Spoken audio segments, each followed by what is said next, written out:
Hi and welcome. I'm Jason Fierstein, the counselor for men. We're talking today about fear of conflict, and a lot of people that I talk with are just simply afraid to start any commotion. They don't want to get into fights with their partners, with their employers, with their friends, and through fear of conflict, we generally slink back and don't get what we want. So we're going to talk a little bit about that today in the tip of the day. I think fear of conflict and fear in general are extremely strong motivators for us to not go forward in our lives, whether that's afraid of creating conflict in our own relationships or at work. So we end up sitting back and making up stories and thus empowering people. We give people our energy by being afraid to step up and have what we call a conflict. I tend to see it as we are stepping up and we're saying something to get what we want. We have certain needs and or feelings that are being unexpressed, and somehow our minds create this fantasy that we're going to blow up in a violent rage, especially for guys who tend to be afraid of their own anger and who tend to repress their own needs and feelings and don't end up saying something, just kind of withdrawing or avoiding.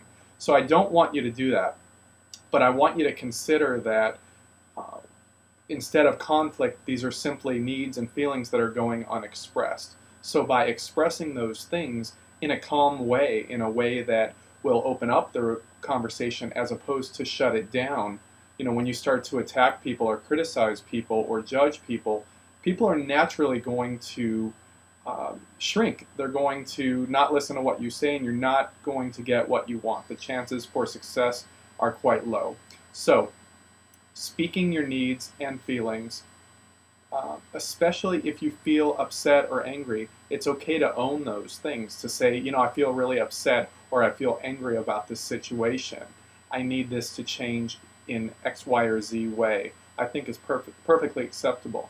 We end up limiting our own lives and our own successes because we're just simply too afraid that people are going to either reject us or that we're going to become so out of control, and in a conflict situation we're going to do things and say things that we really regret. So I think we hold ourselves back in those couple of ways, but mostly because we're too afraid of others rejecting us, of them not giving us what we want, and somehow saying things that would validate us feeling bad about ourselves or validate our self-critic. And a lot of us do suffer from a self-critic, that part, that voice inside of our heads that says you can't do enough, you can't be enough, you are not enough.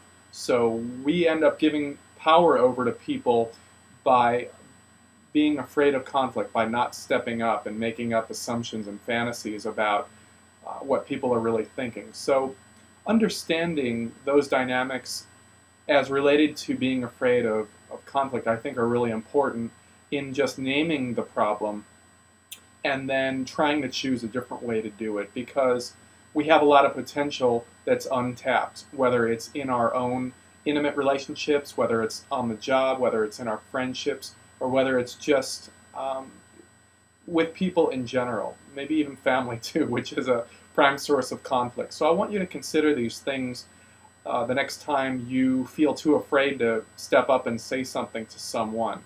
Know that you're giving them power by not saying what you need directly from them, and you're not doing the relationship justice when it could open up and flourish with the right communication instead of shutting it down, which is what we're usually most afraid of. So I hope this tip of the day works on fear of conflict. Have a great day, and I will see you soon.